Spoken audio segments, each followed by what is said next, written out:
had never believed in ghosts or hauntings or cursed places, not until the summer I spent with my cousin Henry. It was the kind of rural town that barely showed up on maps, Whistler's Hollow. My parents had left me there for a few weeks while they went on an anniversary trip. Henry lived with his dad in an old Victorian-style house at the edge of the forest. The place had a certain creak to it, like it was always stretching its bones. The first few days were uneventful. We played video games, explored the woods, and told each other dumb, scary stories. But on the fourth night, something changed. We were playing hide and seek, our favorite game. The house had lots of weird corners and shadowy places, perfect for hiding. I was it that round. I counted to 30, loud and slow, and then began searching. I checked the pantry, under the stairs, the attic door. Nothing. But as I passed by the end of the upstairs hallway, I saw a door I hadn't noticed before. It was old, wooden, and painted over in the same faded blue as the wall. It blended in so well, I was sure I would have missed it before. I turned the knob. It wasn't locked. Inside was a small, cold room.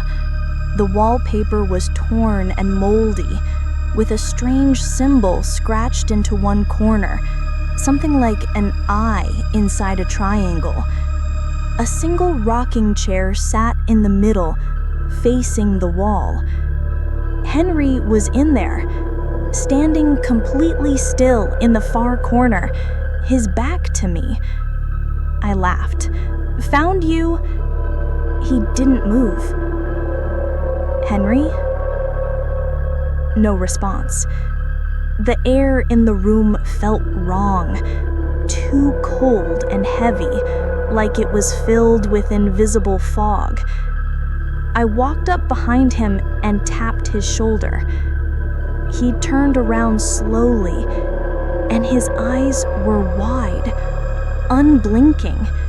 His mouth opened, and he whispered, "You weren't supposed to open the door."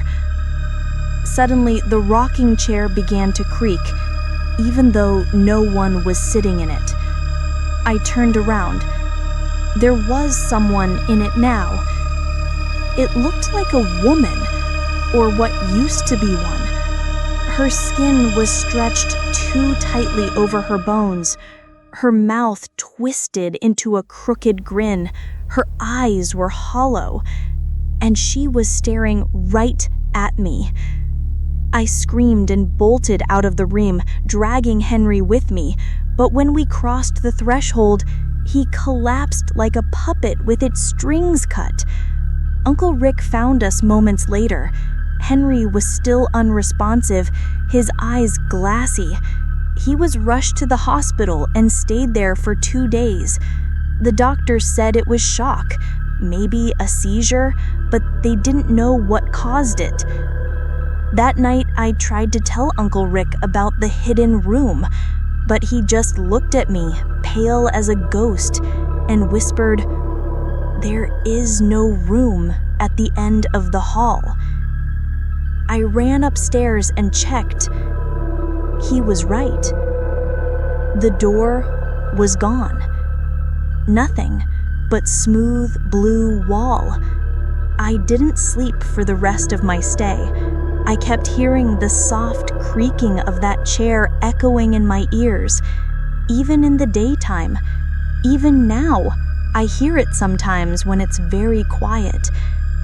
Henry got better, slowly, but he never talked about that night, not once. And when I bring it up, he just says, "I don't want to remember the room that wasn't there." But I remember, and I'm afraid it remembers me too, because sometimes when I dream, I see the door again, and it's always open.